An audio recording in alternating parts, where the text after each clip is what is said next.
Il dit c'est une prophétie dont le temps est déjà fixé. Ça ne va pas rater.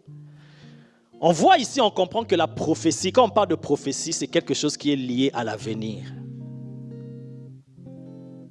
À ce qui va arriver. Dieu dit, j'annonce dès le commencement ce qui va arriver. Il dit ici, c'est une prophétie dont le temps est déjà fixé. Ça va s'accomplir. Ça marche vers son terme. La prophétie, ce n'est pas ce que nous voyons souvent aujourd'hui. Et ce qu'on appelle, nous, prophétie. Très souvent, ce qu'on appelle aujourd'hui prophétie, c'est une parole de connaissance. On te révèle quelque chose qui est présent ou qui est passé. Je te révèle ton nom, le nom de ta mère, de ton père, ce qui s'est passé, les hôtels qu'ils ont construits et tout ça, ce que tu fais actuellement, tout ça. On appelle ça communément prophétie, mais ce n'est pas une prophétie. Une prophétie, c'est autre chose.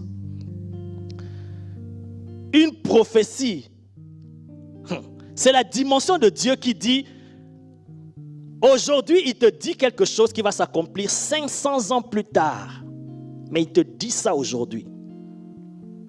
Et ça va s'accomplir. C'est ça qu'on appelle prophétie. Une chose qui va s'accomplir 2 ans, 3 ans plus tard. Tu as vu ça. Et ça va s'accomplir. Ça, c'est une autre dimension. Il y a prophétie et prophétie. Il y a dimension de prophétie.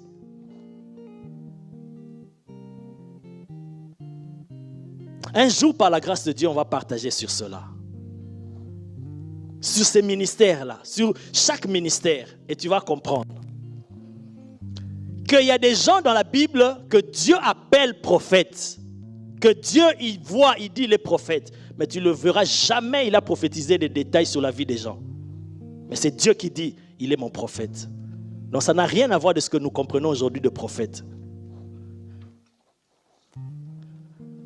Parfois, nous appelons prophète celui qui n'est pas prophète. Et celui qui est prophète, on ne l'appelle pas prophète.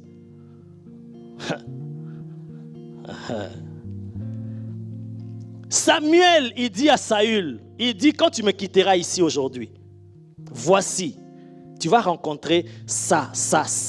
Tu vas rencontrer. Donc, il te parle de quelque chose qui n'est pas passé, qui n'est pas présent, mais des choses qui vont se passer dans un avenir.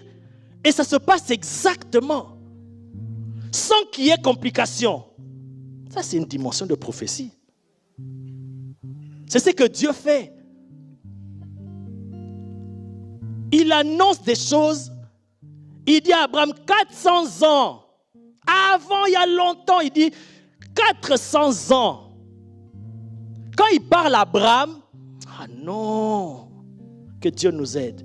Quand il parle à Abraham, il dit, ton peuple, il sera en captivité pendant 400 ans. Isaac n'est pas encore né. Jacob n'est pas encore né.